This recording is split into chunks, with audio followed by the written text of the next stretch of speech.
10 November dirayakan sebagai Hari Pahlawan. Di Surabaya sendiri saya pernah menyaksikan pawai atau iring-iringan dari Jalan Tunjungan sampai Jalan Polisi Istimewa dalam rangka memperingati Hari Pahlawan 10 November itu. Nah, di mana setiap orang yang ikut waktu itu berdandan ala pahlawan zaman dulu. Ada yang membawa bambu runcing, ada yang memakai pakaian yang sudah terrobek-robek, ada yang mengoles tubuhnya, wajahnya dengan cat berwarna merah atau coklat untuk menunjukkan bagaimana dulu para pejuang memperjuangkan bangsa, negara, tanah air kita. Nah, mengingat dan mengenang perjuangan para pahlawan adalah hal yang menyenangkan karena kita bisa belajar banyak hal dari mereka. Kita belajar semangat mereka, kita belajar perjuangan mereka, kita belajar yakin dan belajar untuk menang. Kenapa? Karena sesungguhnya setiap hari kita juga sedang melakukan perjuangan. Perjuangan untuk mendapatkan apa yang kita inginkan, yang kita rindukan di tengah kehidupan kita setiap hari. Di tengah berbagai pergumulan yang saat ini mungkin juga sedang kita hadapi. Seperti seorang yang sedang sakit waktu itu berjuang untuk sembuh. Yohanes 5 ayat 4. Sebab sewaktu-waktu turun malaikat Tuhan ke kolam itu dan menggoncangkan air itu. Barang siapa yang terdahulu masuk ke dalamnya sesudah goncangan air itu menjadi sembuh apapun juga penyakitnya. Banyak orang yang sedang sakit waktu itu berkumpul di sekitar kolam Bethesda. Karena kolam Bethesda dipercaya sebagai kolam yang menjadi tempat di mana turunnya malaikat yang kemudian mereka bisa mendapatkan kesembuhan ketika mereka masuk di kolam itu. Tokoh yang menjadi perhatian kita di Yohanes pasal 5 ini adalah seorang yang sedang sakit. 38 tahun lamanya dia sakit. Bukan sehari, 2 hari, setahun atau 2 tahun, tetapi 38 tahun. Bahkan untuk menurunkan dirinya sendiri, ia saja tidak sanggup. Lalu bagaimana caranya dia bisa berjuang untuk mendapatkan kesembuhan? Cara pertama yang dia lakukan adalah dia beriman. 38 tahun, selalu menanti kesempatan untuk masuk ke kolam Bethesda. Orang ini punya iman. Walaupun dia menanti 38 tahun tidak pernah terjadi, tetapi dia sungguh-sungguh menanti masa-masa terjadi. Imannya kuat untuk mendapatkan kesembuhan. Percayanya kuat untuk mendapatkan kesembuhan itu. Sehingga waktu itu Yesus menghampirinya dan bertanya kepadanya, "Maukah engkau sembuh?"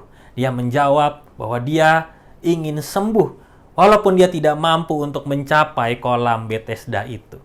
Cara yang kedua yang dia lakukan, dia yakin bahwa dia akan mendapatkan kemenangan.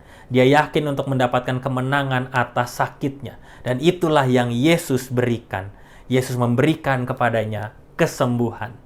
Yesus juga memberikan dia kemenangan dari keputusasaannya. Ia mendapatkan harapan dan juga merasakan kasih dari Allah. Bapak, Ibu, Saudara-saudari, itu berarti dari kisah seorang yang sakit ini kita belajar bahwa iman yang kita miliki sekarang ini bisa menjadi iman yang semakin kuat. Dan iman yang makin kuat itu adalah iman yang akan menjadi modal besar kita untuk berjuang di tengah-tengah kehidupan kita sekarang ini. Dan kita tidak akan mendapatkan kekalahan, tetapi justru kita mendapatkan kemenangan karena kita beriman kepada Tuhan Yesus Kristus. Kita diajak untuk semakin yakin bahwa yang menjadi pegangan kita adalah Tuhan. Bukan kemampuan, bukan pekerjaan, bukan usaha, bukan tujuan pribadi kita. Pegangan kita adalah Tuhan Yesus Kristus. Dan kita melakukan semua hal di tengah hidup kita adalah untuk kemuliaan namanya.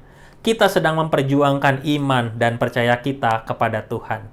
Saat ini, masihkah kita yakin dan percaya bahwa Tuhan ada untuk menolong kita di masa-masa yang sulit seperti sekarang ini? Masihkah Dia selalu jadi pegangan hidup kita? Tuhan yang selalu memberi kita kekuatan. Dia memberi kita kemenangan karena kita beriman kepadanya. Kekuatan itu justru datang dari dalam iman kita. Semakin kuat iman kita, semakin siap juga kita menghadapi pergumulan. Karena iman kita kuat, Iman kita membuat kita menang dalam menghadapi berbagai situasi kehidupan. Tuhan sudah beri kita hikmat untuk menemukan jawaban atas kesulitan-kesulitan hidup kita. Tuhan juga selalu menuntun, membimbing, bahkan Tuhan juga selalu memberkati setiap perjuangan kita. Bapak, Ibu, Saudara-saudari, kota Surabaya tidak hanya dikenal sebagai kota para pahlawan, tetapi Surabaya juga dikenal dengan orang-orang yang senang berjuang. Marilah kita melanjutkan perjuangan kita semua. Perjuangan untuk menyambung hidup, perjuangan untuk menjalin relasi, perjuangan untuk mengalahkan ego diri sendiri, dan juga perjuangan untuk selalu mencari maksudnya Tuhan. Kalahkan rasa malas, takut, pesimis, bersungut-sungut. Kalahkan kebencian dan dendam. Kalahkan semua hal yang menghalangi setiap maksud baik Tuhan. Selalu rasakan Tuhan di dalam setiap perjuangan kita, karena Dialah yang membawa kemenangan. Selamat berjuang, Tuhan menyertai kita semua. Amin.